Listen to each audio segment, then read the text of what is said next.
I'm a recruiter for a top-tier tech company. Most of the interviews this year have gone smoothly, but then there was Lucas. On paper, Lucas looked like an ideal candidate. Top-tier grades, a wealth of programming experience and internships at major companies. But as soon as I saw him on the video call, I knew something was off. It wasn't just his appearance, it was the glitchy background.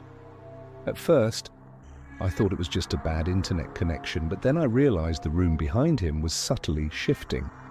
It looked like a mix of distorted shapes, as though it were a static image that kept flickering and moving just a little too much.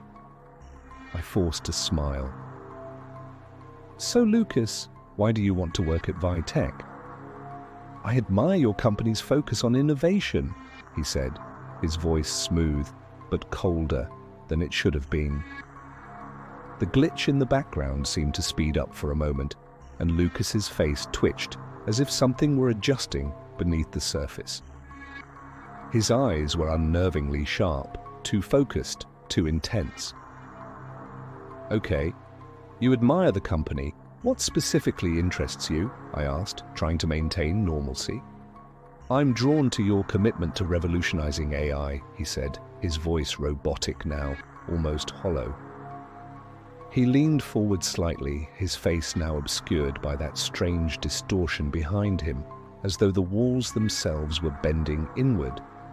I felt a shiver. "What experience do you have in AI?" "I've worked with neural networks and deep learning algorithms," Lucas answered, his eyes never leaving mine. He smiled, but it didn't reach his eyes. It was more like an expression of control than any kind of joy. "I think AI is the next step in human evolution." I swallowed, the atmosphere in the room suddenly feeling heavy. "And what about your personal interests, Lucas? What do you do in your spare time?" He stared at me for a long time, his gaze fixed and unblinking. Then he said, "I like to study the human mind." "Study the mind?"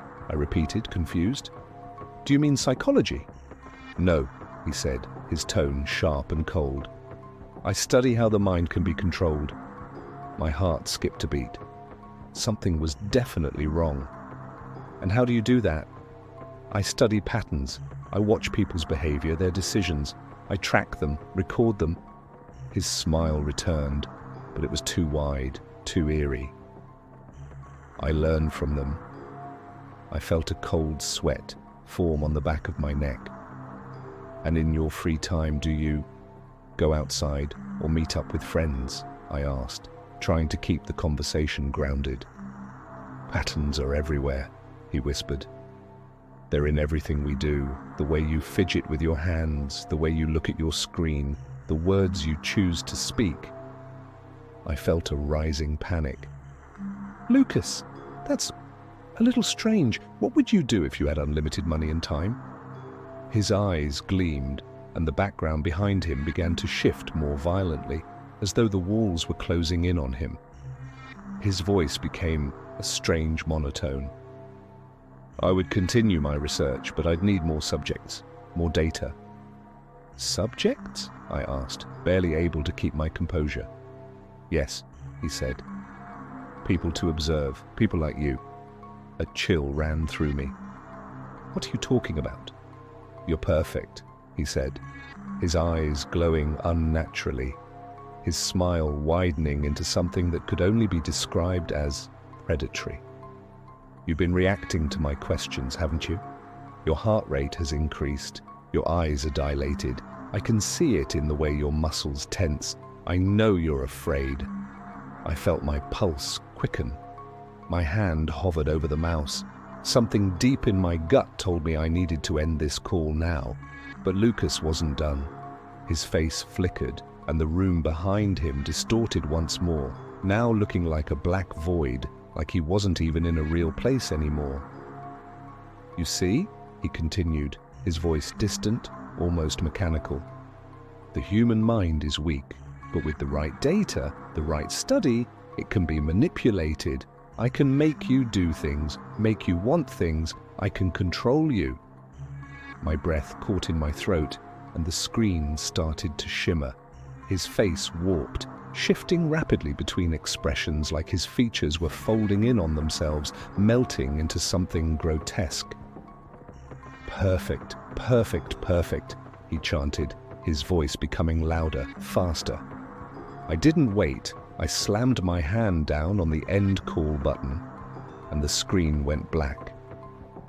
I sat there, frozen, my finger still on the mouse, my heart pounding in my chest. The air in the room was thick, suffocating, as if something invisible was pressing against me. I stared at the empty screen, my mind racing with his words. Perfect, perfect, perfect. It wasn't until then that I realized the truth. Lucas wasn't just an AI expert. He wasn't just studying the human mind. He was controlling it, and now I was his next subject. What would you do in my situation? Like and subscribe for more videos.